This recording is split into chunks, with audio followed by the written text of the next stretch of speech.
Hey y'all.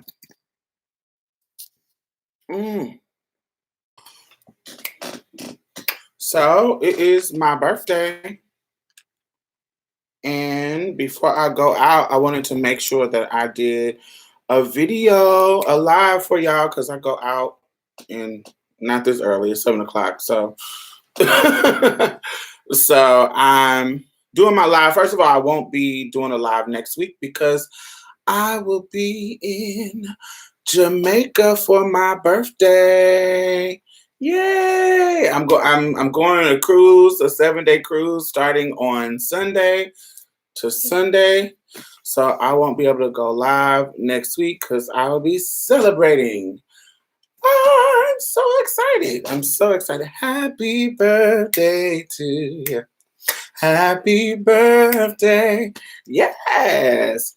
I want to thank everybody who has been showing me love for my birthday and who've been hitting my Cash App up, giving me, whatever you want to give me. Thank you. Thank you. Thank you. Thank you. Thank you. What has been going on? This is also my YouTube anniversary. Just so y'all know, I have been on YouTube for 12 years. Like, this is the exact day that I posted my very, very first video in 2008. My birthday. Yay. Hey, Zoe, babe. Hey, Jasper. Hey, Jennifer. How are y'all? Right. Isn't that a long time? That is a long time. Let me think. Hey, Trey. I think that's a long ass time. That's 12 years.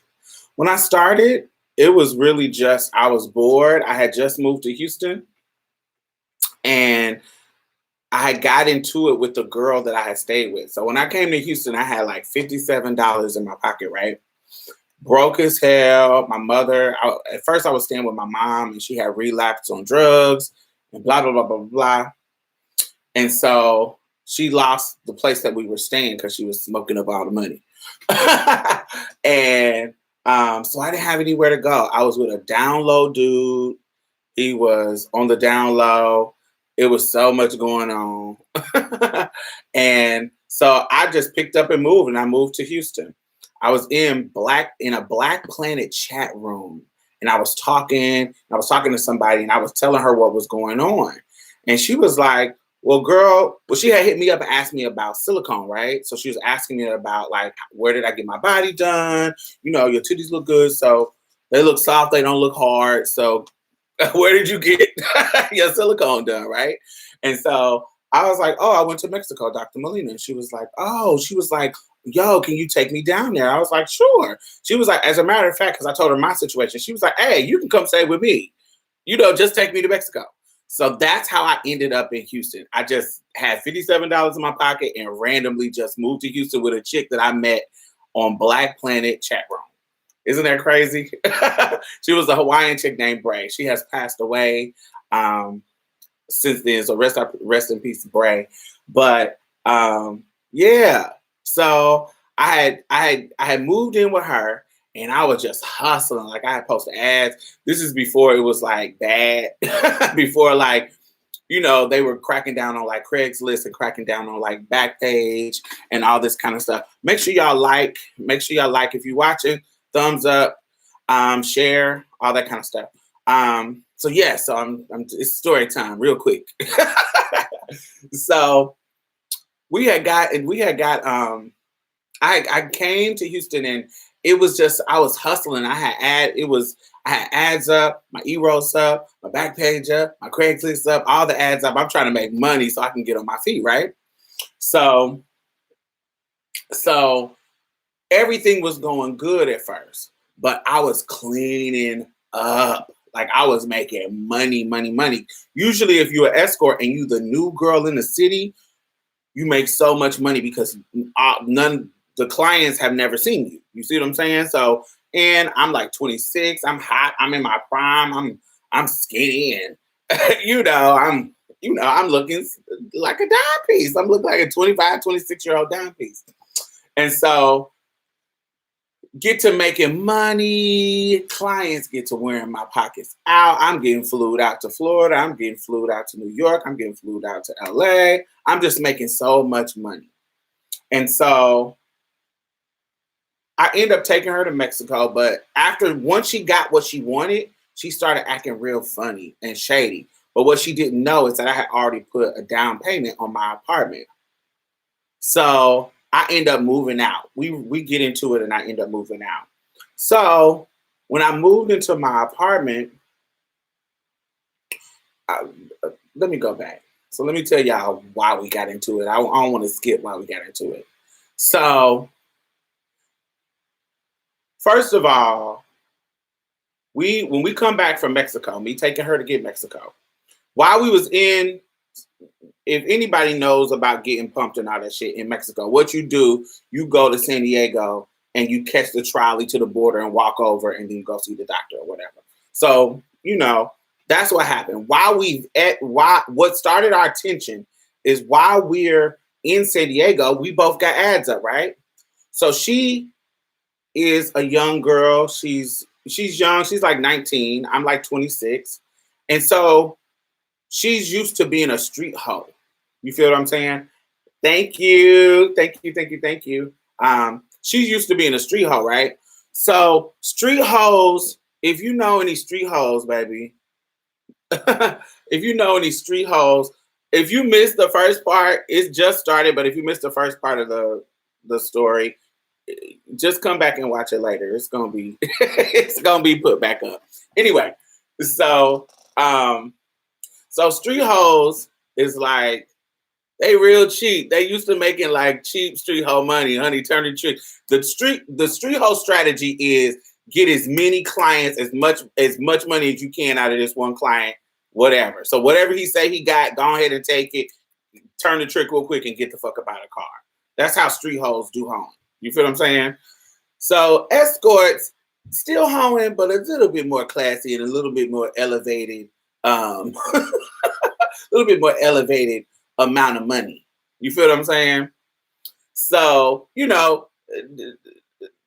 escorts, they got their ads up. You come to their hotel. They usually in, unless you got a low class as escort. Then she like in a cheap Days in Motel 6, all that bullshit.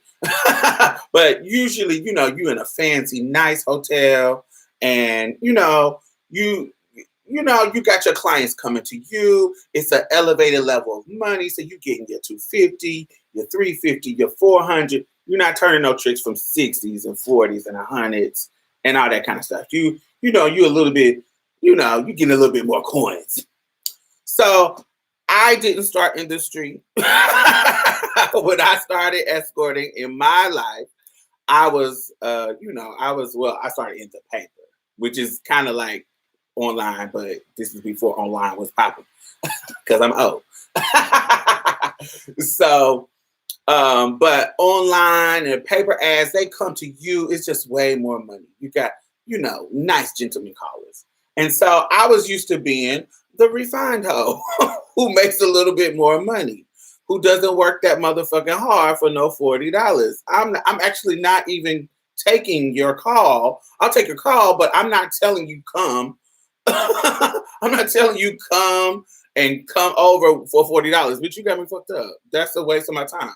So I can do a night flirt ad or a webcam call or, send some niggas some nude pictures for fucking $40, $50. I don't need to work all that hard to have you come over. I'm getting dressed and getting all sexy to deal with your rusty ass. No, you got me fucked up. Anyway. So anyway, me and the girl is in San Diego. She's 19, I'm 26. And she's turning all these tricks. You feel what I'm saying? But she's just not doing it the right way. But you a grown-ass woman, I'm a grown-ass woman. And she already has that young kind of girl mentality where they think they know everything. I'm living with her. So I don't want to ruffle her feathers too much. So I really don't have conversations with her in regards to how to help her. When I try to, if she gives me any kind of resistance, I'm like, girl, all right. Do it your way. So this was a lesson learned for her. So she's turning all these motherfucking tricks. So we're sharing a room, so I can tell how many tricks she's turning, and she can tell how many tricks I'm turning. But she's turning so many tricks that she starts kind of pooching. Like she starts kind of like, oh girl, I'm making so much money, girl. How many have you had? Oh baby. You know, she's pooching. But you got to remember, I'm an old hoe and I'm charging more than you. So you done had, 10 clients for $100 and less. I'd have had 5 clients for $250, $300. So you do the math.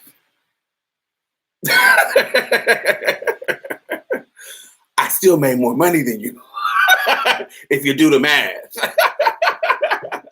So we in this hotel, and she get to counting her money on the bed, bitch. Counting. Boom, boom, boom, boom, boom. She pulling out her little 20s and her little hundreds, and she's counting, stacking them up like she just pooching. I got all my little coins in my little purse. I'm not trying to pooch because I don't care about your money. That's your money. That's the tricks you turn. I don't really care. But I can tell she's trying to stunt. No, she has some 20s. She has some 20s. 100. Remember, she's charging between. Remember, she's taking a street hoe mentality to the internet, which doesn't match. What kind of ruined the game when the street hoes start coming to. She's from Hawaii, and a lot of Hawaii girls, they worked on the street on the hostel. And so if you take a street hoe mentality to the internet, you fuck up the game, because street hoes is used to a certain level amount of money. And the clients expect a certain level to be charged a certain way. So when you get a bunch of street hoes charging $40, $60, $80, $100 to the client who doesn't care about caliber. So there's some clients that's like, this is a dime piece. So it don't matter that this chick is, charging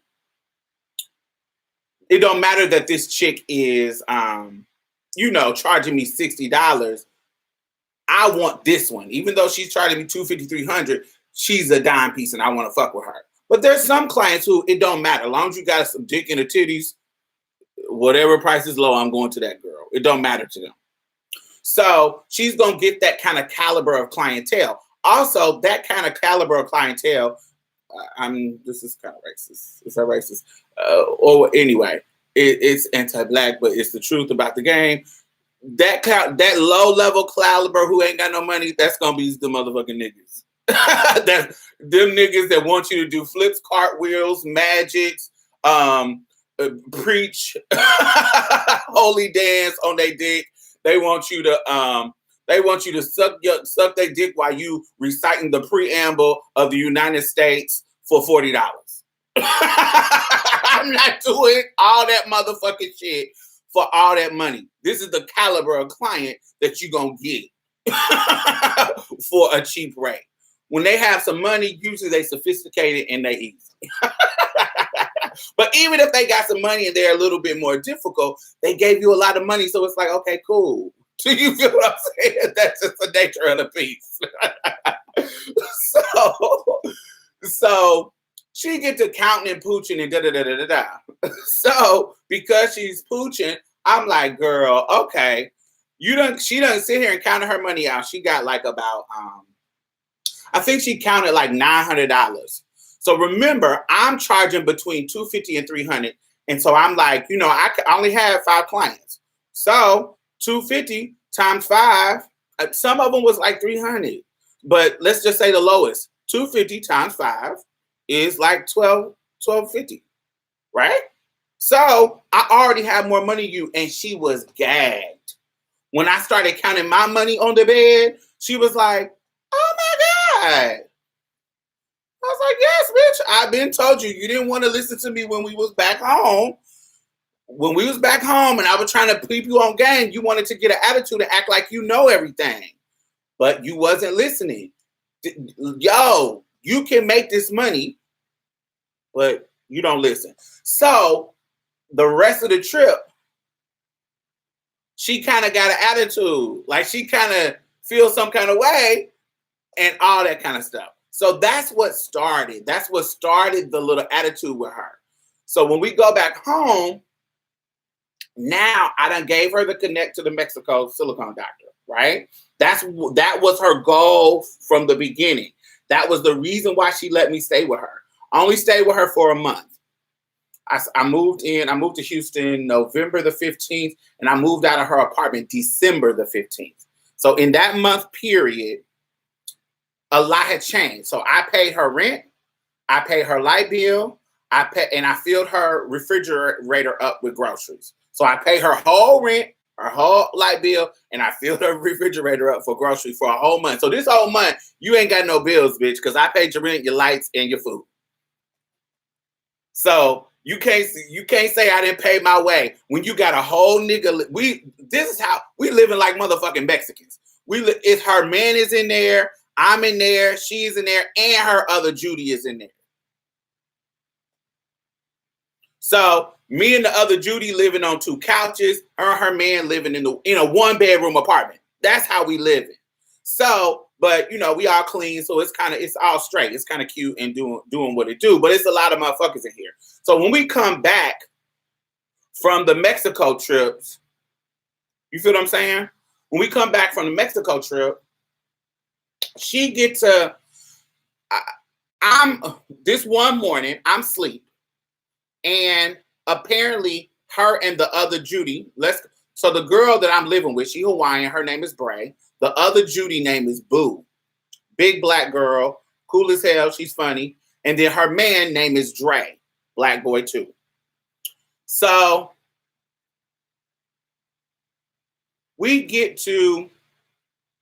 I'm asleep one day.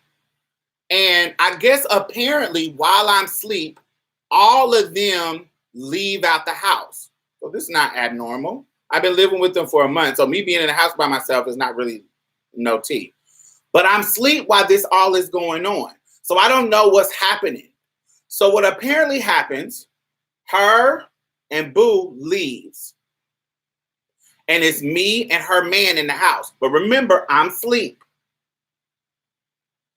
Her man leaves out the house and goes to work. Her man leaves out the house. Oh, hey, Demetria. I'm actually going to read your letter on the live. So just so you know, I wasn't ignoring your letter. I'm going to read it on this one.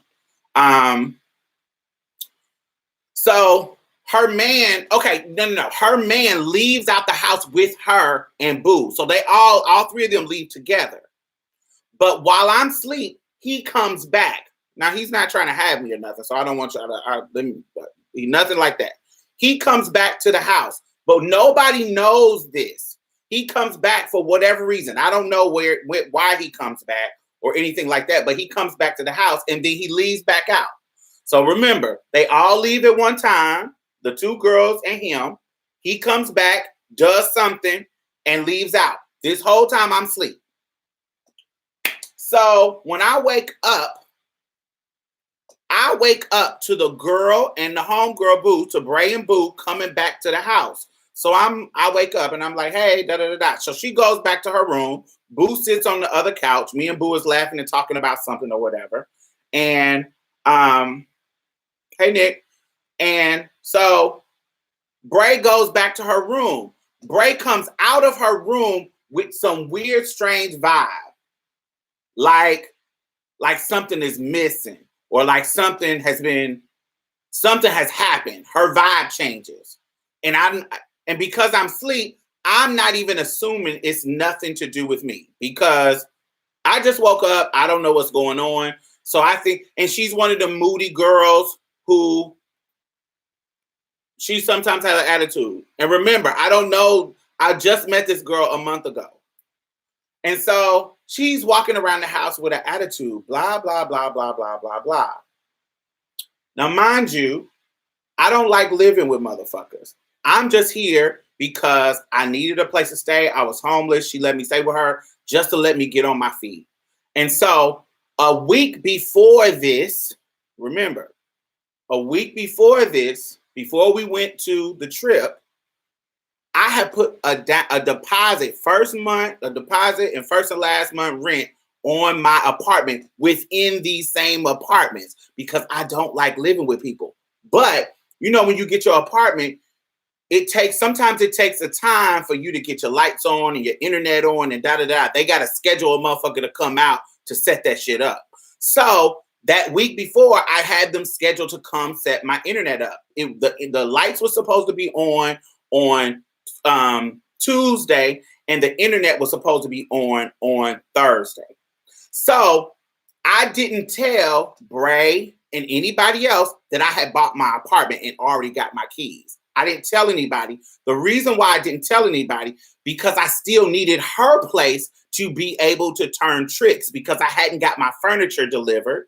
I hadn't got my lights on. I hadn't got my internet. So I still needed to turn tricks at her house. You feel what I'm saying? So I didn't tell her I got my shit. I just was like, I'll go when I go. I don't tell her nothing because this is my shit, my business. I'm just keeping it to myself. I still need to turn my tricks in this house. So I'm just going to keep that to myself.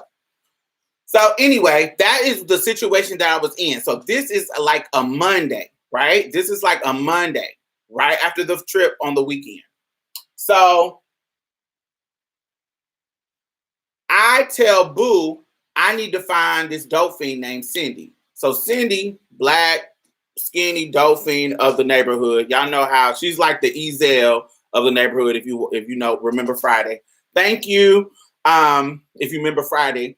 So she like the Ezel, but anybody from the hood know motherfuckers is they resourceful than the motherfucker. If you need something, the crackheads will get it to you. So I needed a cab. I needed a cab. So I needed her to drive me around all day because I didn't have a car and I didn't want to ask Bray to use her car because she was in that little mood. So I told her, hey, Cindy, let me pay you. I'll fill your tank up. You just got to carry me around to all the places I need you to go. I'm going to take a lot of your time, but trust and believe you're going to get paid for it.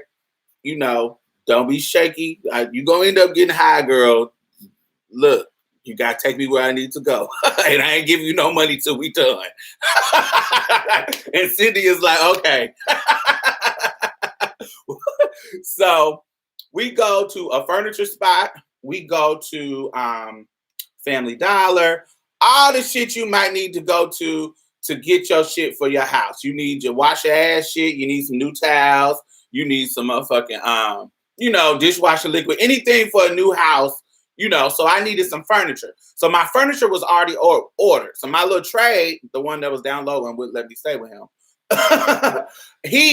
because he was feeling guilty about that download shit he played me with, he paid for my furniture. So my furniture was being delivered. So I needed to just get he got the bed, he got the the living room set, blah, blah, blah. So I needed to get the end tables and the lamps, to spruce it up or whatever. So it's not no just empty ass motherfucking apartment. And so we went to this so in Houston on Airline Road and on the Southwest, Telephone Road, there's these little, Mexican stay, with a hustle. So they done turned the house into a furniture store. So it got all these little furniture, all this little shit in the house. So, and it's this whole strip of a bunch of little furniture stores. They look like flea markets, but it's just a bunch of furniture stores. But they look like, it's strange. Anyway, so I go and me and Cindy are just riding around getting tables and blah, blah, blah, blah, blah, all this shit for the house. But Boo comes with us. Remember, I didn't tell nobody that I had my own apartment. But Boo clocked. She was like, bitch, what the fuck you getting tables and shit for? You got so much up your sleeve. And so I had to go ahead and told her that I got my shit. When we get done, I bring my shit in my apartment. Remember, the lights ain't on yet. This is like a Monday. I bring my shit in my apartment and we go back to Bray's house, me and Boo. When we come back, Bray done threw Boo's couch away. So the one that Boo sleeps on, she has thrown it in the trash. She has unplugged my computer and put it in the corner away from the plug, totally So we confused as fuck. So we don't know if she's hinting that Boo has to get out, or she's hinting that I gotta get out. But something has transpired and she's mad because she done threw the couch that one of us sleeps on. And so that means that since we ain't got no couch, she ain't got no couch to sleep on. That means you want us to get out. To me, that's what how me and Boo took it. You feel what I'm saying? So make sure y'all thumbs up. So we get to me and Boo is kind of, now we black girls, so we reading each other face like, bitch, what this bitch is on one. So something has happened and we don't know what has happened, and it's shady as fuck, and we trying to figure it out. We trying to, what is going on? Because she's not telling us. She just kind of walking around the house like, and we like, all right. So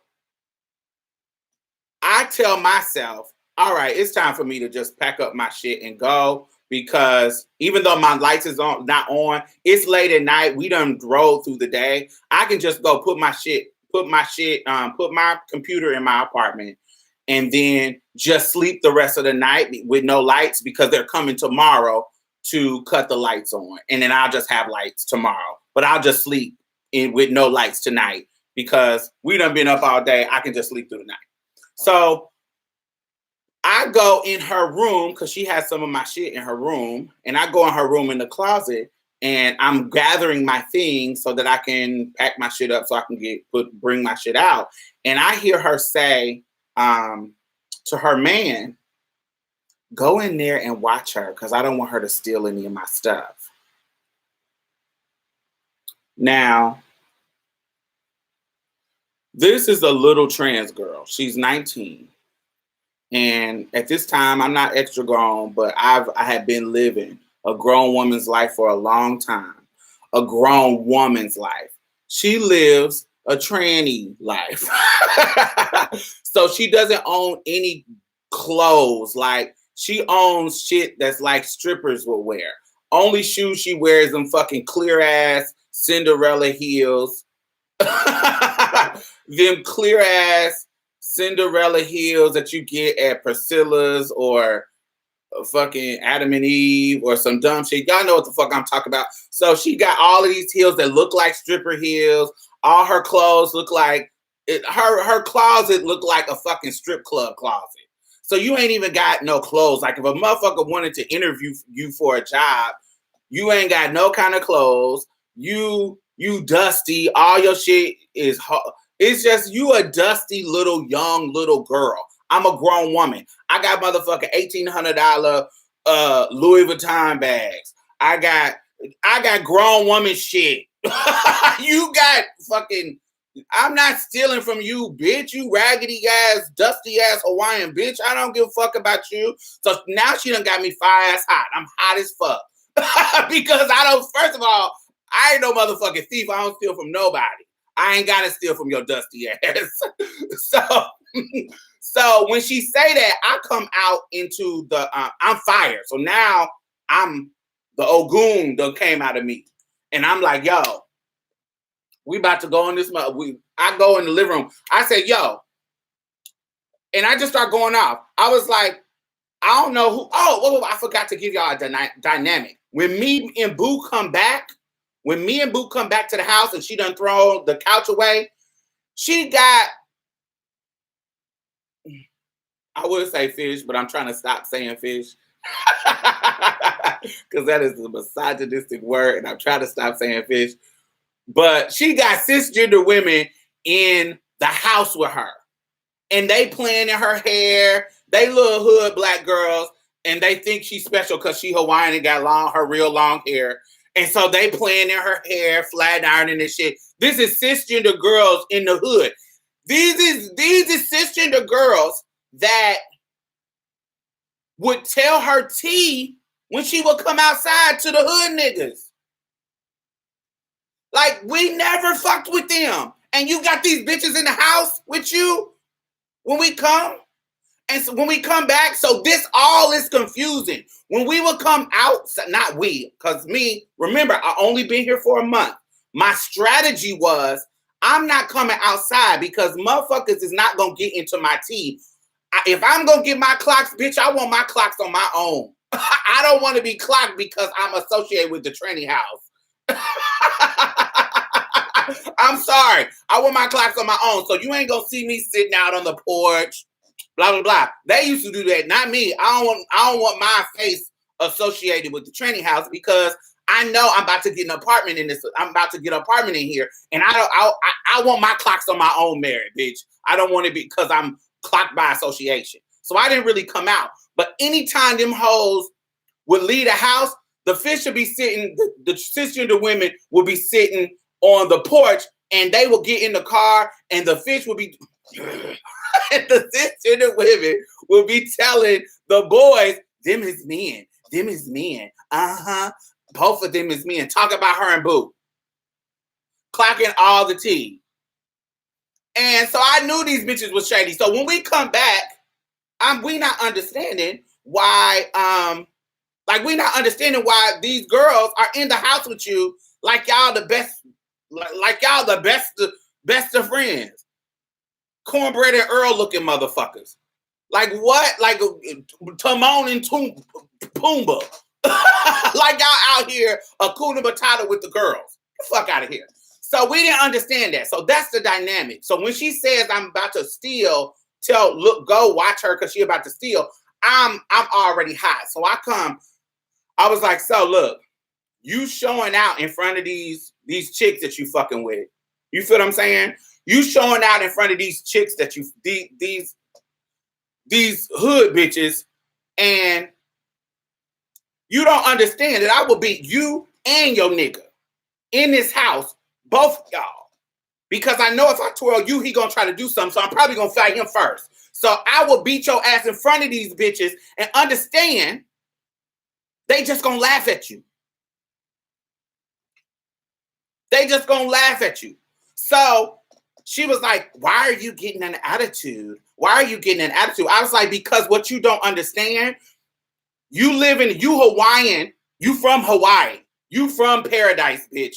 I'm from the motherfucking hood. You in the hood of Houston now, and you feeling all sickening because these black boys got you feeling love because you got this long Hawaiian hair because you only date black boys. You got this Hawaiian shit. You light skin, bitch. They got you feeling like you're a part of the community. But when this big hood bitch whoop your ass, get this hood black bitch whoop your ass. No. Know that they ain't gonna be on your side. They not gonna be on your side. So I start packing my shit up. And now I got something to prove. I take my big red ass and go outside to the basketball court where all the niggas is. Because remember, I've been hiding out. So they don't nobody know my tea. Let me show you how a grown woman do it. Went to the basketball court, asked the niggas, hey, yo, can one of y'all help me bring my shit out of this house over here?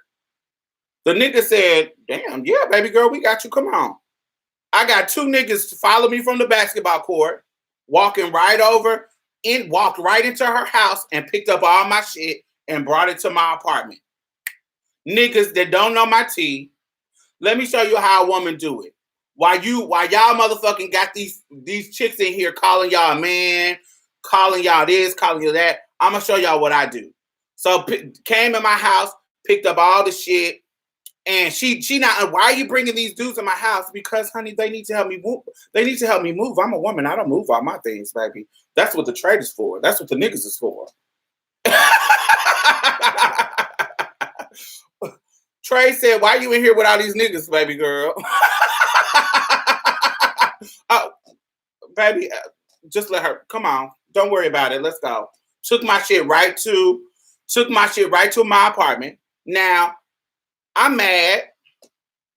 I'm kind of mad because I'm missing out on money because I can't turn no tricks because I ain't got no fucking lights. And because I didn't know this shit was going to happen, because I really could have turned some shit, because I would have put some candles up in there if I knew this shit would transpire the way it did. So apparently, So let me tell you why she got an attitude. Why she got an attitude and all that shit. There was so much that I wanted to talk about. Anyway, so why she got an attitude, what happened was her man, remember I told you her man came back in the house while I was asleep. Her man came into her, back to her house, back to the room, and he was shuffling through her paperwork.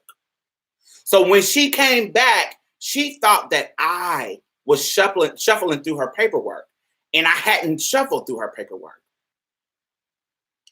Apparently, she was HIV positive. And she thought that I had went through her papers and found out her tea.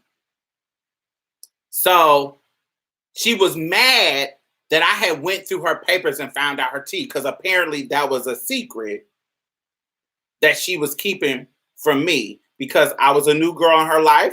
That's something that maybe a secret somebody could give. So she thought that I had went through her papers and found her tea. So that's what Boo tells me. So the next day, they bring my lights on. I don't have no internet because they don't come until Friday. This like Wednesday. So I go, because when I leave, that's what she tells Boo. I go back over there to her house, knock on the door. And I tell you, sweetie, I didn't go through your paperwork. I don't know how your papers got strode out. Her man says, oh, is that what this is about? I came back home and I went through the papers because I was looking for my stuff. And I went through the papers. It wasn't Diamond. So she gets to apologizing and saying sorry. This is why she threw the couches away. This is why all of this happened. Blah, blah, blah, blah, blah. And I was like, Bray, I didn't go through your papers, but did you think I didn't know that you was HIV positive?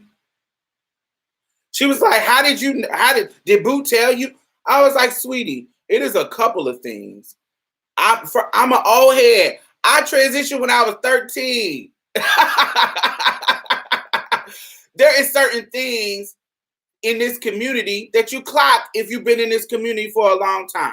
It's a couple of things. First of all, look at your man. Your man is a black boy who is like, he ain't even like a sickening black boy. He like a nigga. Every city got him. These motherfucking niggas, like if you see them walking on the street, you would think that they were bums. Like these are niggas that you see walking around like downtown or something, and you know they probably sleeping in the shelter, sleeping in the Mission, dusty, fucked up ass teeth, look like they ain't washed their ass in a couple of days. They try to act like they've been out here selling drugs, but they just dusty. And this is what he looks like. And she is a pretty girl. So I'm like, and all of these are superficial things, but let me tell you why they add up. So I'm like, all of you got this dusty ass nigga that you kind of taking care of. To me, he cut hair, he dusty. When you new to a city, the girls already tip you on other girls in the community, already tip you about who is who and what niggas is what niggas, especially to a pretty girl like her. She was a pretty girl. And so chicks already done put in my ear that this nigga is like a community dick ass nigga that she done turned into a husband. So you got a community dick ass dusty nigga that is not of your caliber. Okay? Thank you for the birthday wishes. You got a community dick ass nigga that is not of your caliber. He's dusty. He's just unattractive. So it just, that y'all don't match. Y'all not equally yoked. So that's one little hint. Wait. That's one hint. The girls done told me that he done been around and he got this look about him that looks sickly to me. And HIV does not have a look. AIDS does not have a look. But when somebody is so far gone into it, because I've seen people die, I know what the deterioration starts to look like. I'm used to seeing it. I know what it looks like. And he has the look. So that still don't confirm anything. So continue. I say, Bray, you on Medicaid and you 19. Medicaid, I can't remember. Medicaid. And you 19. Only people who are on Medicaid at 19 is somebody with kids, somebody old, well, not if they're 19. Only people on Medicaid is old motherfucker, somebody with kids, or somebody who's sick. And so you 19 years old, you a trans woman, you ain't got no kids, and you ain't no old senior citizen motherfucker. So what else is there? So that's one thing. Then I speak, I call it Tranese, Tranalese. We have a language when we speak to each other. We got a lingo. And so it don't matter where you are in the city. It don't matter where you are in the country. Trans women can speak a language. Like, you know how much, like all the trans women on here that's watching. Tell me this. How many times have you been somewhere and somebody was clocking you and they're trying to tell their friend to not show that they clocking you? They're trying to tell your tea to their friend, and you don't have to hear what she's saying, but you can tell how the friend is acting and how she's acting, that she's trying to clock your tea to the friend. Like, you can tell it. You don't need to hear what's being said. You can just tell what's happening because it has happened to you so much. You can figure it out. You can figure out that these people are clocking your tea and trying to hip. They nudging elbows, doing little stupid shit, trying to be on the low, but they can tell. You can tell when a motherfucker is trying to clock you. So it's like that. And if we want to talk about something, if we got our own language, the vibe totally shift. Exactly. We got our own language. So when we're talking about HIV and AIDS and stuff like that, we got a lingo and a way we talk about it where other people who are not in our community may not know what we're talking about. And every city may have a little name for HIV. They may have a little. It's we could be like back home in Indianapolis. We call it the prayer line. So if we say, "Oh, this person," I think that person's sitting in the prayer line. That's shady, but but that's what we call it. So we could be out in public and we just like, oh, the girls looking like they sitting in the prayer line, or like we being catty and cunty, but that's the name. Some people call it the package. Some people call it the gift. Some people call it the bug. Some people call it, everybody create the term. Yeah. So that's what the T is. You feel what I'm saying? So her and Boo was having a conversation, and the way they were having the conversation, I'm an old head. I was picking up on the lingo and the language because I speak this language. So you may think you're talking secretively between y'all two, but I'm clocking everything you're talking about. And I know the kitty, yeah. Hey, is that Tracy Scales? Is that my gay mom? Is that Tracy? Oh, I love you, baby. Thank you for saying happy birthday. So you threw me off being in here, bitch. So anyway, so we know the language. We know, you feel what I'm saying? We know how to pick up on tea, how to pick up on the tea. So I could tell that the way they were talking, she thought Boo was trying to spill hint and throw shade at her tea. And she was looking at Boo like, girl, don't try to throw shade and don't try to spill my tea. And what you trying to say, basically, this girl don't know my tea and you trying to throw shade. And you know my tea, because Boo knew the tea. And so in that language, we could pick up what was going on. And so I know about all of this stuff. I'm not going to treat you any kind of different, but because I just met her, I didn't want to confront her about it. I didn't want to I didn't want to I didn't want to make her feel uncomfortable. So I just act like it was nothing. But I already picked up by the clues of what was going on in her house, about conversations, about her man, about words from everybody else. I had picked up it wasn't confirmed to me, but I picked up the assumption that that was the case long before this little shit happened about the papers. So you getting a little attitude and you being shady, you didn't really have to do that.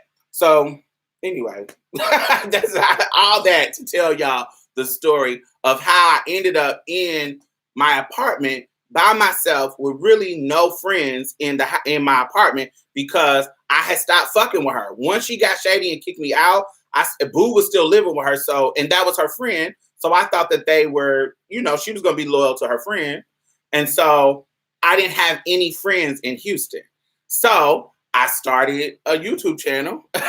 And so on my birthday, that was February, I had been in there. So that was December. I got into my apartment December the 16th, February 28th. Later on, like 2 months later, I had lived in my apartment by myself for 2 months. I didn't have anything to do. I was fucking bored. It was crazy. And I was like, fuck it. I'm just started putting up videos. And that's how I started on YouTube, just putting on videos. And from February until like maybe until like said Ty, when did you come? You came in August? I think Ty came in August. I think Deja came in August. And so that's when we started doing the In Trans Heart videos. That's when, because she was there, I had somebody to kiki with and, and play. And so I was like, oh, let's do some videos. And that's how that started. So I told all of that story to tell y'all how YouTube started. And that's how it started for me, because I was alone and bored in my apartment. And you came in July? I can't remember. It couldn't have been July. Yes, it was. It was July. Because Ike happened in August. Ike happened in August. Yeah. So yes. So it was crazy. It was wild. And I was lonely. And I started my YouTube channel. And voila, here I am 12 years later talking to y'all. Make sure y'all thumbs it up. Let me go to some of the topics that I wanted to talk about.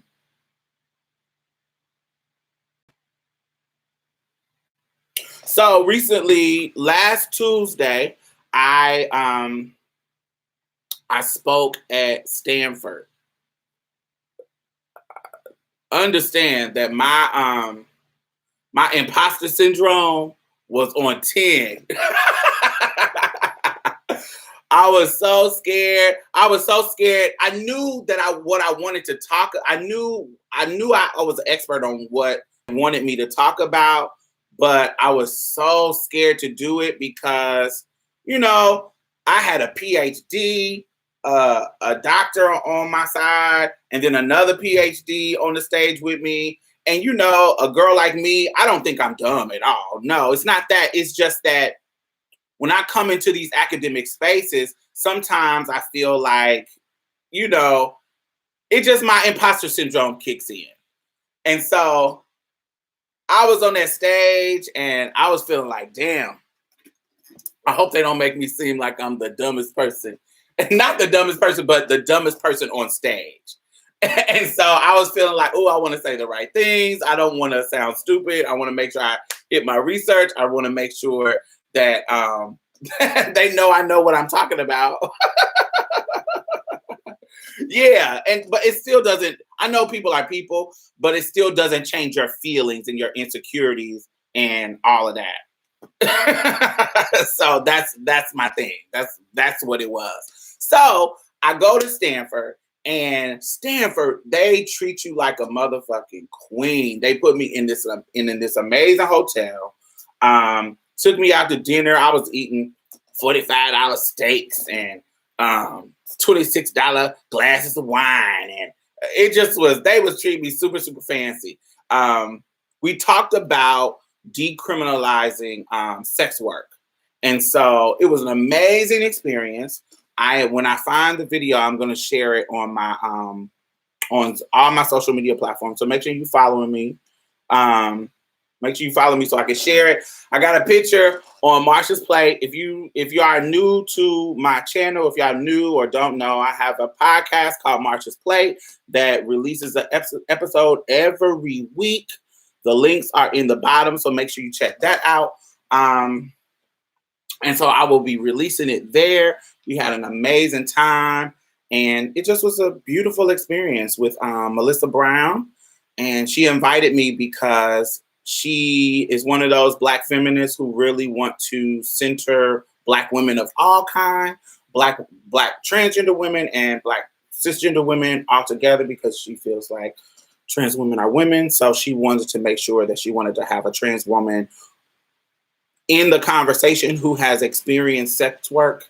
And that is, what I, was there to talk about.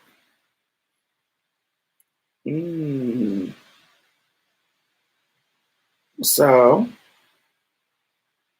what else? What y'all think about this coronavirus? Are y'all scared? Bitch, I've been traveling a lot, and every time either I'm the one coughing too much or or somebody. So like, I like to put on like some like little smell goods. But for some reason, when I put some little smell goods on a plane, it makes me sneeze and cough.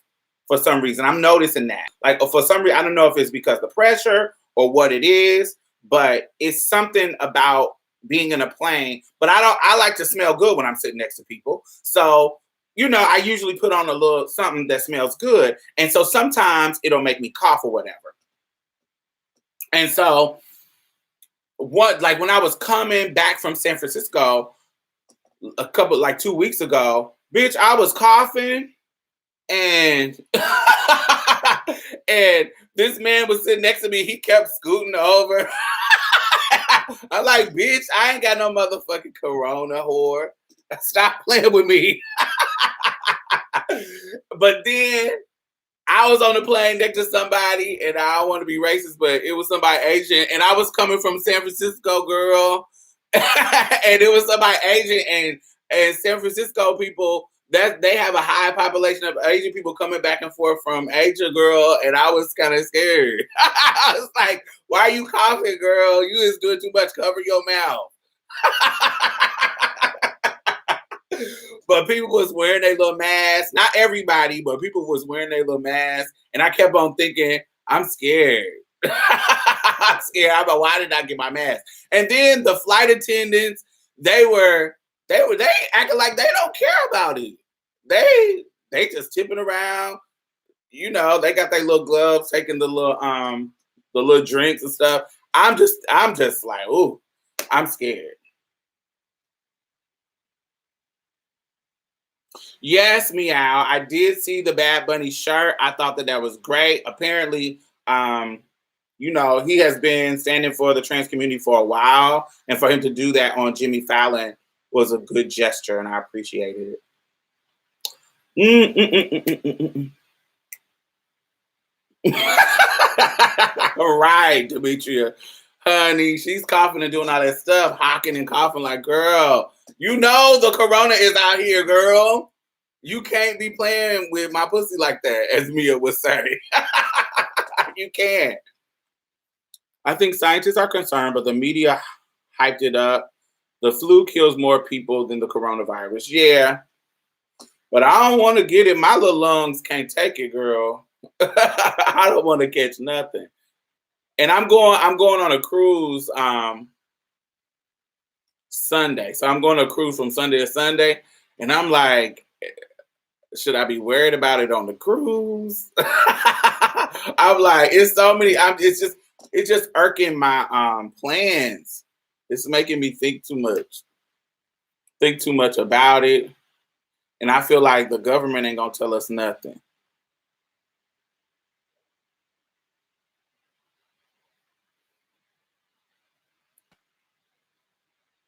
Yeah, that's crazy.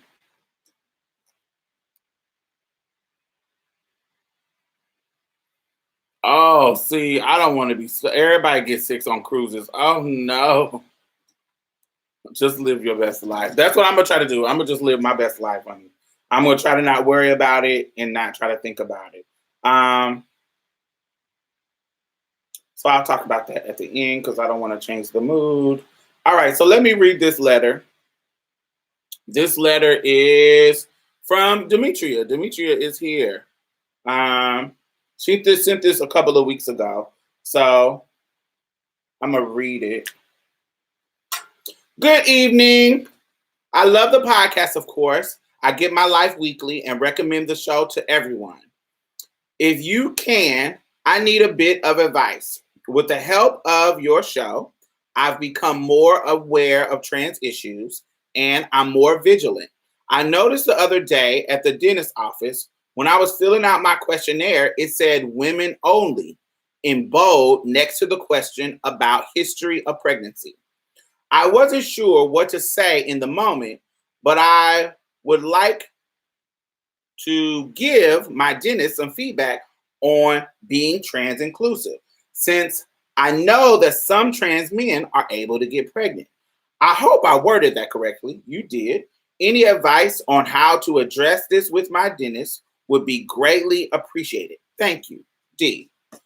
Hey, Demetria. So, thank you for this question. So,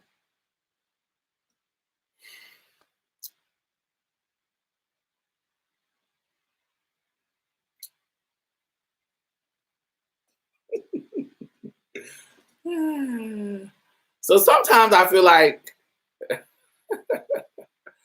this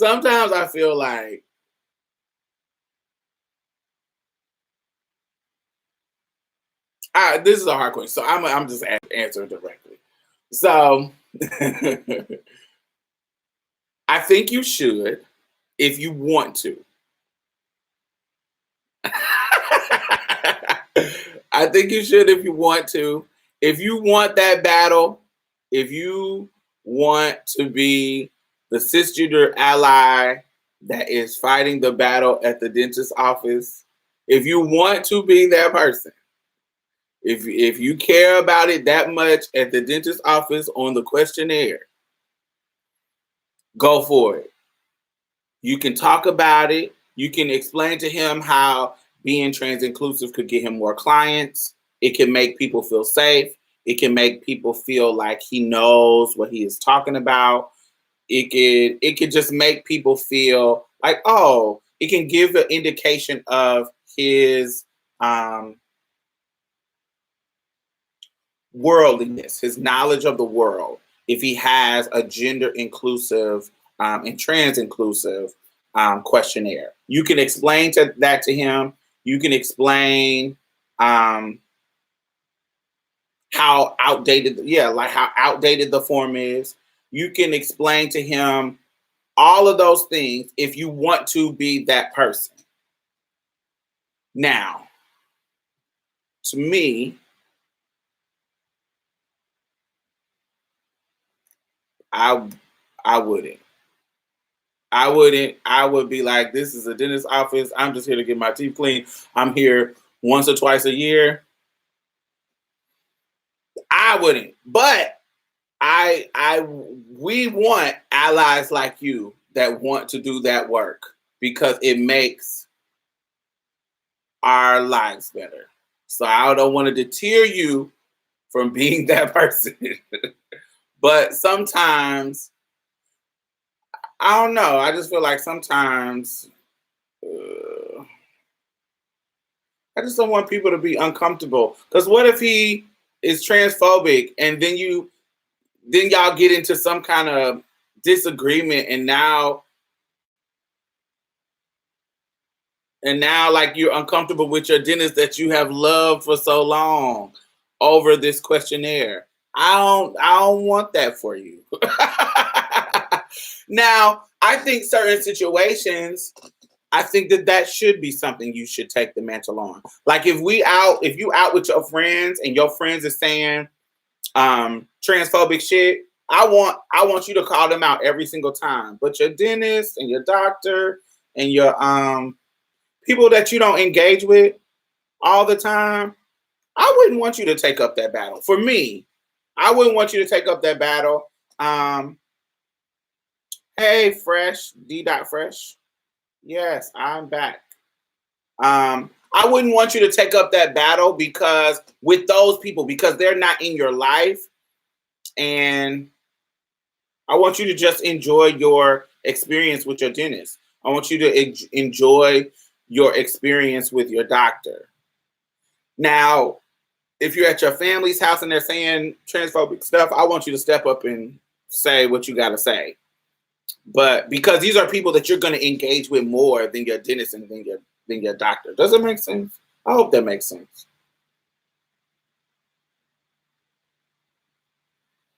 Yeah, it's that. If it was somebody that you talk to all the time, if you're at work, if we're talking about an application at work at your job that you're going to have to engage with all the time, I think yes, say something about it, ask them for a more gender inclusive application at your job. But people that you not don't cause no issue. Don't start what is it? Don't start none, won't be none. When you ain't got it, if you love your doctor, don't even engage in that. I wouldn't. Now, if we talk about your uncle that's saying transphobic stuff at Thanksgiving, call them out every motherfucking time. But, not the doctor's office. I just wouldn't. Now, if you want to, go for it. But I wouldn't. I just would go get my teeth cleaned and take my ass home. We are going to Jamaica, Cozumel, and the Cayman Islands. I was supposed to go years ago, but things happen, and so now I get to go now.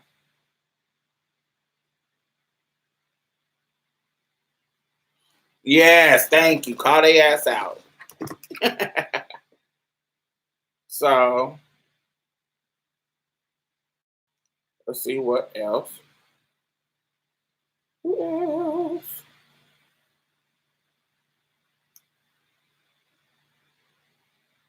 So you know that writer killed herself, Camila Conception. Is that Concepcion? Camelia Concepcion. She killed herself, and I didn't want to end the show on this. I just want to give honor to her and tell her, just I know it's hard out here. I haven't had suicidal ideation. I'm one of those people that my brain doesn't work like that. So I can't relate to the feelings of, I know shit gets bad out here because I done been in bad situations, but I personally I never go to suicide. My strategy, not that it's a strategy, is that if something is so bad where I am that it's getting me to thinking to kill myself, I'd rather just go somewhere else and start all the way over. Like, even if I'm just in a city I don't know nothing about and I'm just living, trying to survive and doing my thing, I'd just rather be in that place than to be stuck in a place where I feel like, oh, I'm going to die. I need to kill myself. And I know everybody's reason is different, but for me, my brain never goes to suicide. When bad shit happen, I just figure out a new plan, figure out ways to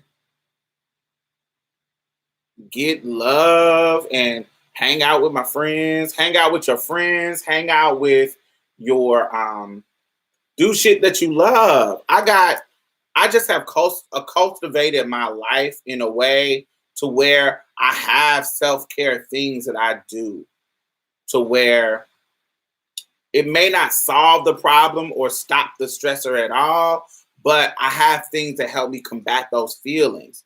And so I can't, I haven't, for me, I haven't been in a situation where it just got so dire where there were no options, or I felt there was no options. So, I just haven't felt that. And I feel sorry for the people who are in those situations because, I know it gets bad out here and everybody is not as strong as other people. And so, I hope she found relief. So, what do y'all want to talk about for the last half an hour?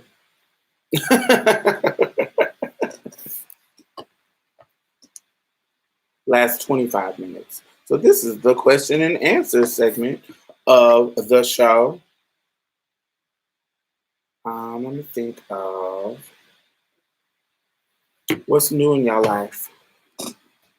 Let me look and make sure I didn't miss any.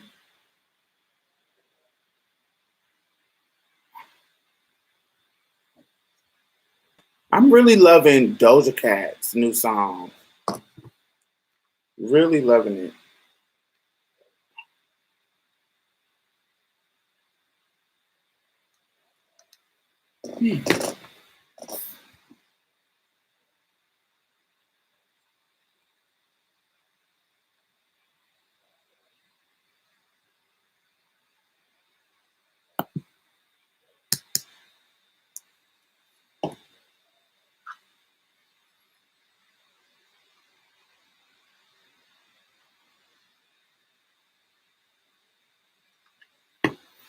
You ain't got nothing. Y'all are real dry today. Y'all ain't talking about nothing. Y'all usually got all the questions. Let me scroll up, make sure y'all didn't. I didn't miss some questions.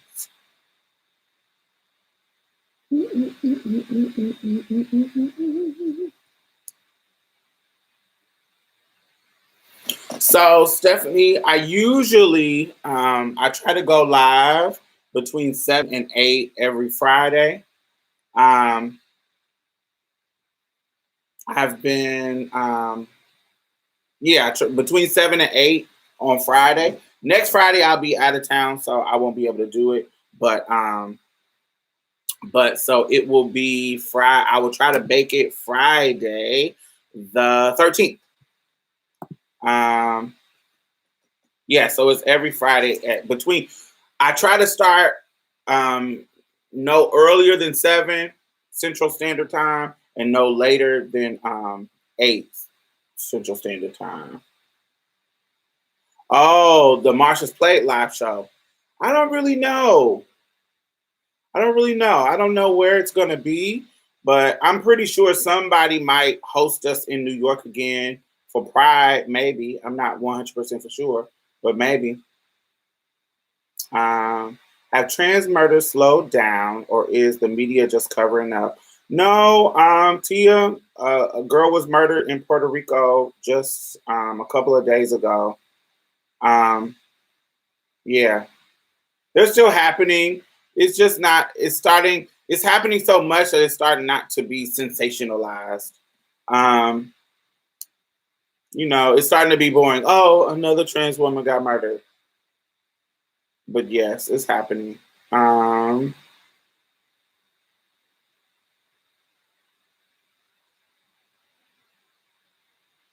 So it might be, I don't know. The live show thing is kind of hard for me to plan. We enjoyed it when we did it, but we like other people to do the work. Let us just show up and do a show. And they kind of stressed us out in regards to the last live show we did. The people who sponsored it, they got the sound guy, and apparently the sound guy lied and said that he could do it, and he didn't have the equipment to do it. So when we got there, he couldn't do it. And luckily for us, the lady's husband who organized it, her husband had equipment in his car. So he brought the equipment and we set it up and was still able to do the live show. But the guy who was supposed to have the equipment, he lied so he can just get the gig, which was annoying as fuck because I was pissed. We had promoted it. Everybody was there waiting. We were supposed to start at 5. We didn't get to start till like 6:30 because he literally did not have the equipment for a live show. And it pissed me the fuck off. But, what can you do? We was going to give a show somehow because people came to see us, but it had pissed us the fuck off. But didn't nobody know all of that was happening behind the scenes. They just thought we was being black on colored people time, starting late. um, is Mercury in retrograde fucking with y'all like it's fucking with me? No, not messing with me. Oh my God, the Sanders and Warren thing is getting intense. Politics are intense, UA. Politics are intense. People are passionate. Um, politics revolve around those big issues, around race, around gender, around class. Politics are about all of that stuff. So people are passionate about that shit. People are passionate about it. People are going to have their opinions. Motherfuckers is still mad at Bernie about Hillary funky ass. So they still mad at him, and they don't understand how he's galvanizing so many people to support him. So they're feeling some kind of way. And then Warren, I live for Warren. Warren is good to me. Warren is my first choice right now, but I would not be mad if Sanders got the nomination either. I just don't want a Biden. I just don't want a Pete Buttigieg. I just don't want any of that. I'm only voting for either Warren, who is my first choice, or Sanders, who is my second choice. But I wouldn't be mad at Sanders either, because I've been a fan of Bernie Sanders since 2016. So he's the one who I voted for in the primary, and I believe in him. But I really want Warren, because I like Warren's policy. I think she's the one who has been very, very specific in her policies and her plans around Black people's issues, around Black women's issues. She's the only one that is very, very specific, who has a plan that revolves around Black people and equity. And she has laid it all out. Unlike Bernie, who has plans, but they're really overall for everybody. He hasn't really laid anything specifically out for Black people. Not that I don't think that his policies will not positively affect Black people. He just hasn't said he is a more for everybody type of, the way he explains it on his site. It's more, this is going to benefit everybody. This is going to benefit, you know what I'm saying, in regards to that. But Warren really specifically uses the language. She uses the language in here that makes me feel like you know what you are talking about. And so that's why, she got great Black women advisors. So I like all that. And particularly, I love how she rallies around the trans women in the community. So that's a great thing. Would all of Marsha Play ever do a live show here, or are you guys too busy? When you say here, Mo, when you say here, where is here?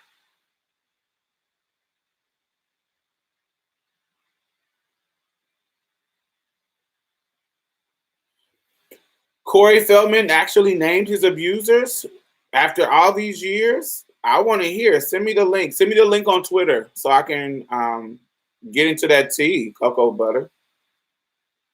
I need all of that tea. Is it some popular people? Like, is it some people that's gonna shake up the room? Is it another Harvey Weinstein case? When are you coming to NYC again? I am coming to New York April the 18th for Tea with Queen and Jay's Podding Live. It's a podcast, the biggest podcast event in the country. I will be there that weekend, that 18th.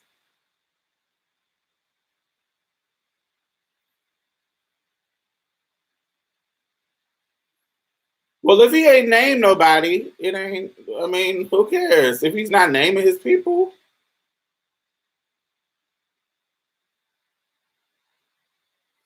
How do you feel about trans in the Caribbean? Is it safe for the girls? I don't know how it has changed in the Caribbean, but it wasn't safe for a long time. I don't know if it has changed over time, but it wasn't safe But I know girls that live there, so I would want to know how they're the ones who have survived there for a long time, queer folks, queer and trans folks who are surviving there.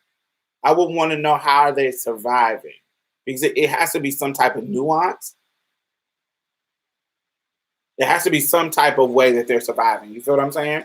Because they're not just getting killed. I've heard incidents, but somebody's surviving there. And so how they're doing it, how they are navigating that space, how are they building community? I would want to talk to some people. I've seen some documentaries, but I don't know how the culture is shifting, especially, we're so close to they're so connected to our culture. There's a culture shift happening in the mainland. So I would want to see how stuff like pose and stuff like this trans renaissance that has happened within the past 10 years, 5 to 10 years. How is that affecting the Caribbean? I would want to know how that's working.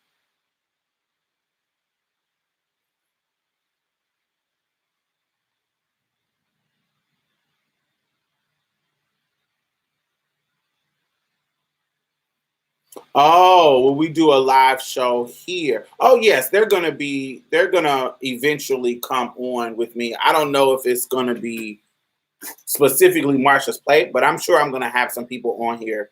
I'm trying to get it set up to where I have a better camera than this. This is my MacBook Pro.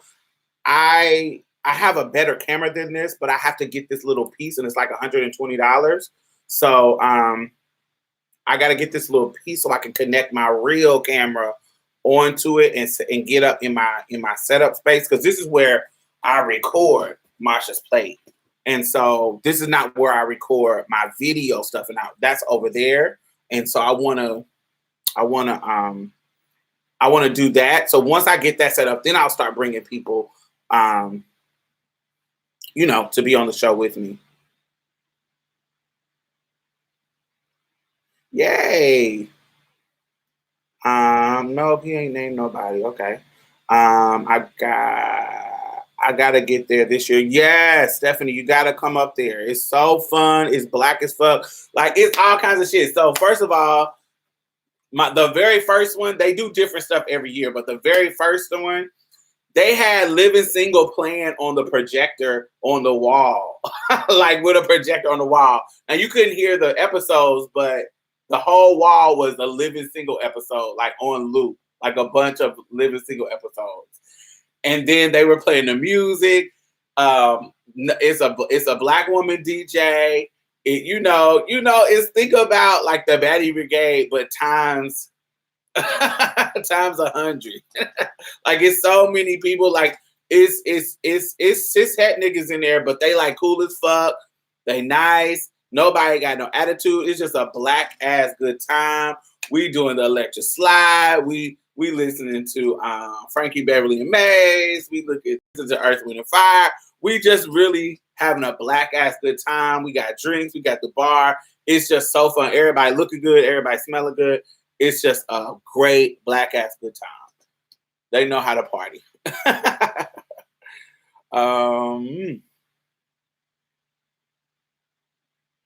Oh, I see.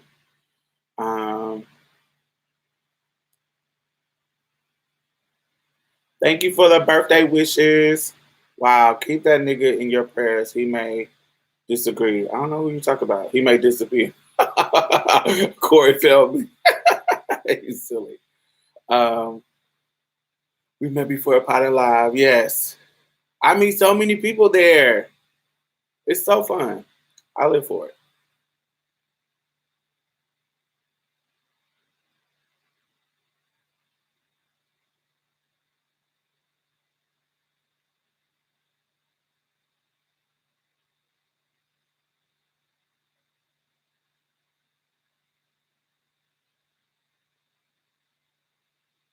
I actually love DC. DC is always fun. I don't know.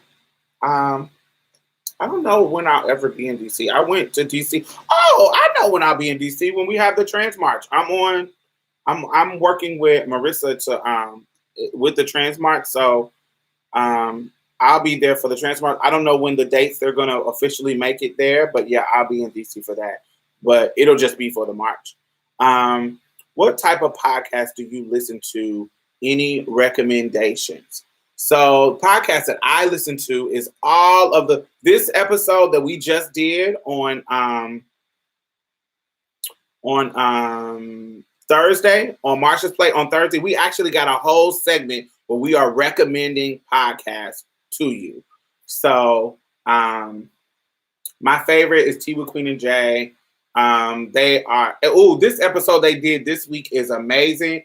They discussed the Gayle and Snoop Dogg and Kobe situation in a way that was so beautiful and tender. I respect them. They just have a way. I just love those women. I love their brains. I love how they think. I love how they go hard when they need to go. When they choose to go hard and go off on motherfuckers and when they choose to be tender with Black people, it really is an indication of how much they love Black people, and I really, really love them. So, because this episode, they could have easily went hard, but they chose to be kind of tender about the subject because the subject deserved sensitivity because it was such a, galvanizing subject. People cared about Kobe. People care about Snoop. People care about Black women. People care about Gayle. People care about Oprah. So yes, I enjoyed it. Thank you, Vivi. Who else? I love Inner Whole Uprising. I love them. I think how they handle conversations around sex and STIs and dating and relationships. I love how they handle the conversation. Sam is a great interviewer. She just asks really, really great questions. They're just smart. I love listening to smart people. I love listening to people who make me grow.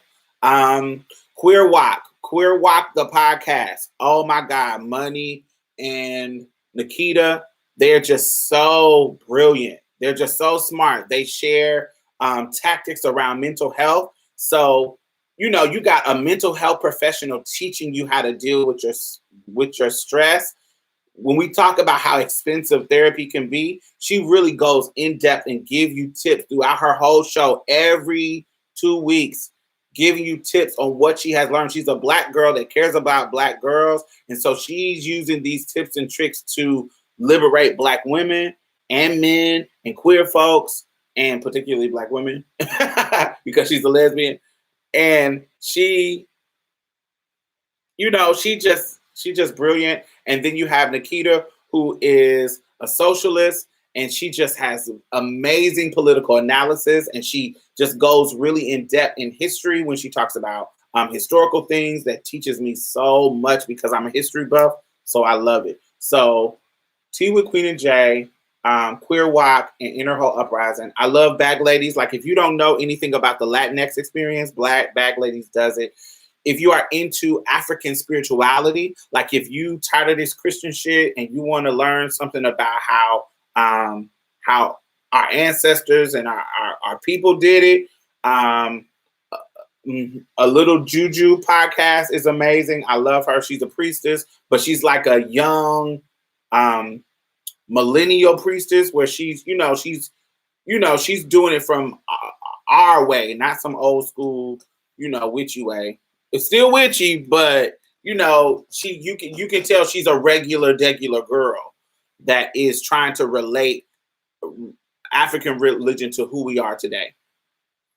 What else? Who else? Those are my favorites. I do listen to Democracy Now! I love them just to get my news. The Young Turks, I love them just to get my news. Benjamin Dixon, he's a cis-het guy. Oh, it's a new podcast called Black Trans Talk for Men, something like that.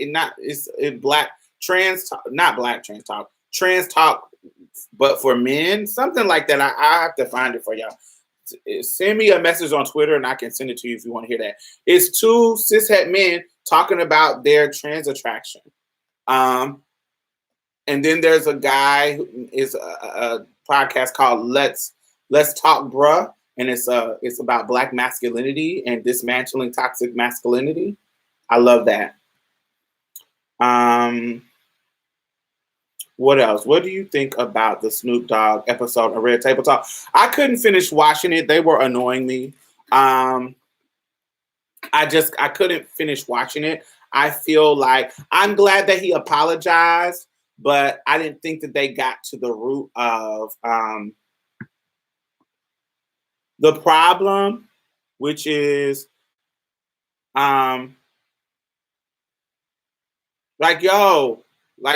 listen, Kobe tarnished his own legacy. And at the end of the day, based on his mea culpa, his apology, his statements about the case, he literally says that he could understand how, in the circumstances with the girl, that she could feel that it wasn't consensual. So what he is admitting is that he thought how things were going were consensual, but he could see how she could feel that it was non-consensual. So what that tells you is that there was a miscommunication that actually happened, where he didn't understand that she was uncomfortable with the situation. He didn't understand that she didn't want to have sex. And in the way that we talk about consent now, not back then, but how we talk about consent now, how we know now that consent is, if it's not an enthusiastic yes, then it's a no, baby.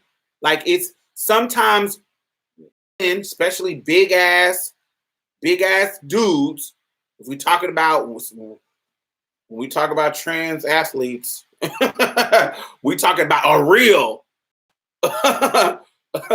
we talk about a real athlete in the engaging in a sexual situation with a woman. And so you could be in a situation where I don't know how I'm going to get out of this situation. I don't know the details of the situation. I don't care. But based on what he said, there was some miscommunication about consent. What matters in a conversation about rape is, does the victim feel like their consent was given? She said, no, that's why the whole case about. I felt like I was raped. And he says he understood how she could see that. Once he heard her side of the story, he understood it. So he's admitting that there was a clear miscommunication. So, being that we are clear, this is a miscommunication. It may not have, and we understand that rape ain't always pin you down and take your pussy. Sometimes rape is, I'm frozen and I don't know what to do, and I'm not struggling because I'm frozen because I don't know how to get out of the situation. How people respond to a forced situation is not necessary to a force or to a situation that they don't know how to get out of. They don't know how to say no, or no, don't have the assertive, or they just frozen in fear. So I may not have said no. I may not have done anything because I'm frozen. It's multiple ways that it can come out, but that is still rape. You don't have to beat me up and take my pussy for it to be rape. It's just, I didn't want to have sex and you continue to have sex with me. The Aziz Ansari situation. The Aziz, when the girl let him eat her pussy, but she didn't want to fuck.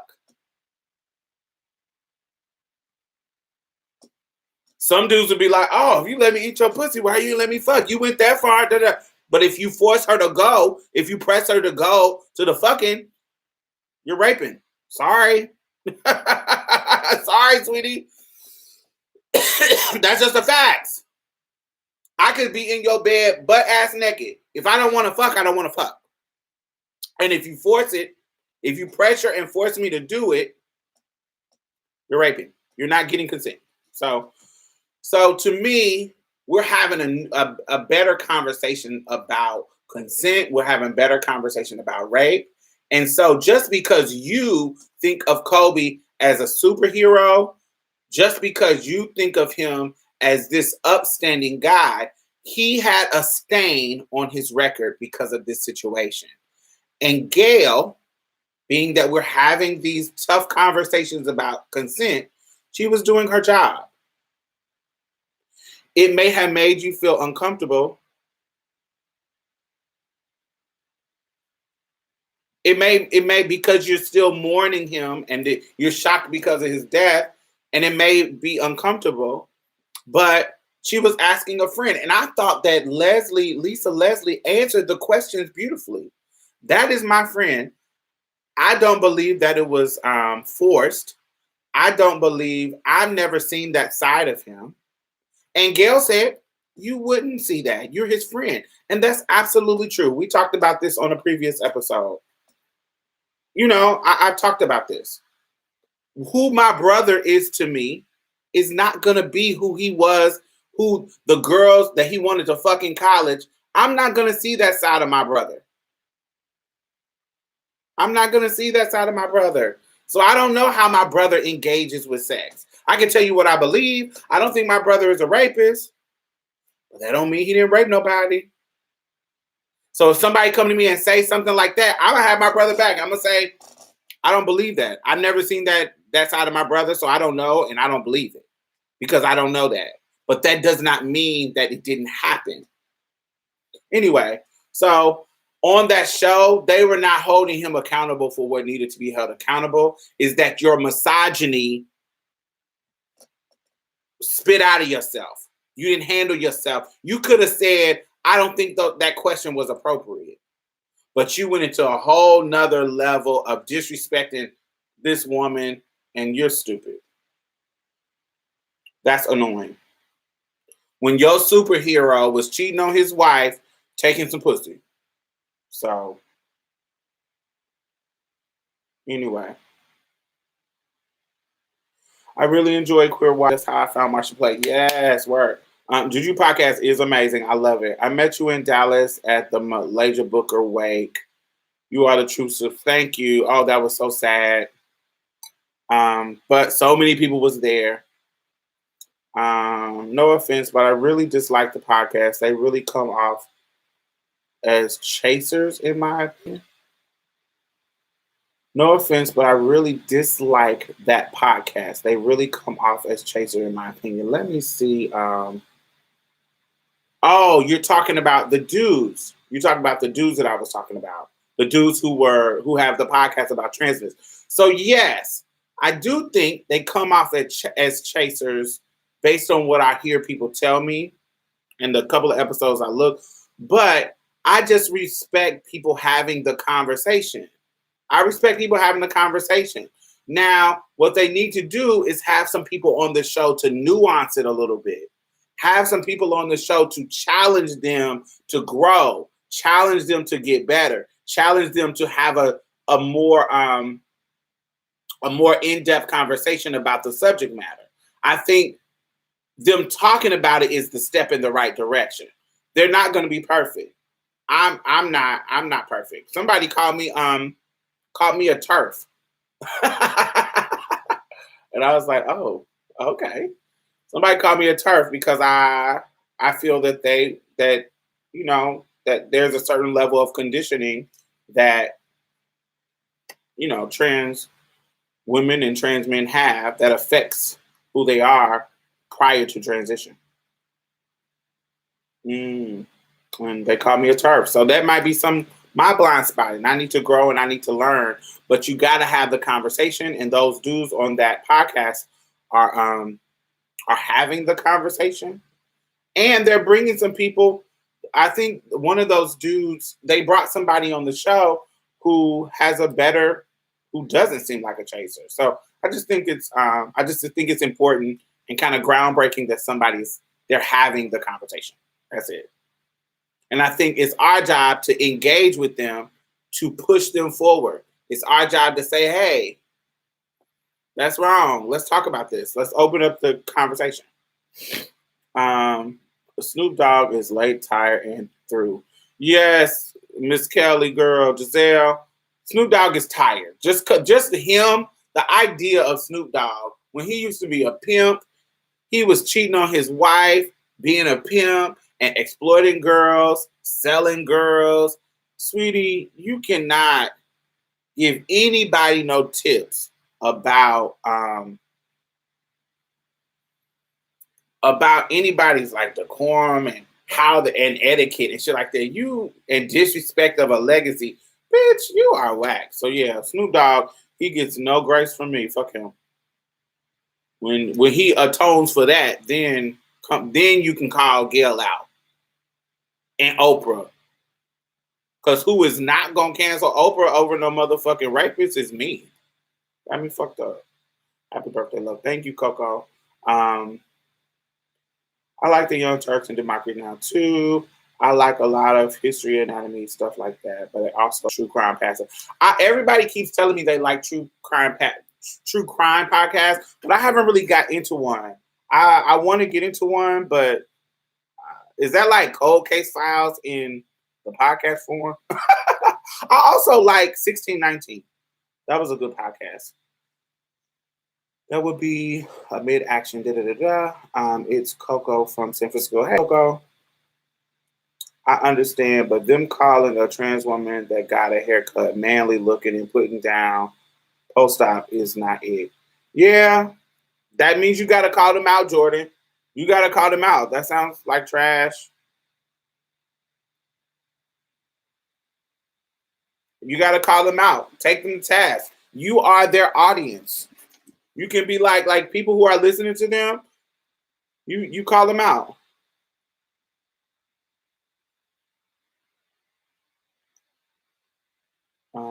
No one remembers that Snoop Dogg was a main proprietor of Girl Gone Wild. Yes, exactly. He is trash. He's been trash. 1619 was amazing, and a true crime podcast do be like First 38 and ID Channel in podcast form. Okay, yeah, I like stuff like that. I watch, but I like the visual of it. I don't know. I don't know if I would want to listen to that. You know who I like listening to? I like to listen to LeVar Burton's podcast. It's kind of boring, but I like LeVar Burton's voice because it's so connected to my childhood. It's kind of soothing because of Reading Rainbow. His voice is kind of soothing to me. So when I hear him, it is nostalgic. It reminds me of my childhood, so I can listen to him read any book in his voice, his vernacular, his tone is just relaxing to me. So I also like his podcast. It may be a little boring because he just reads books, like different books, short stories and long form. Yeah, that's why I love him.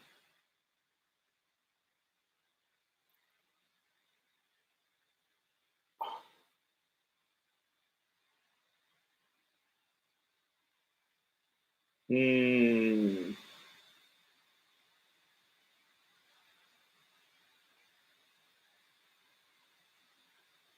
no.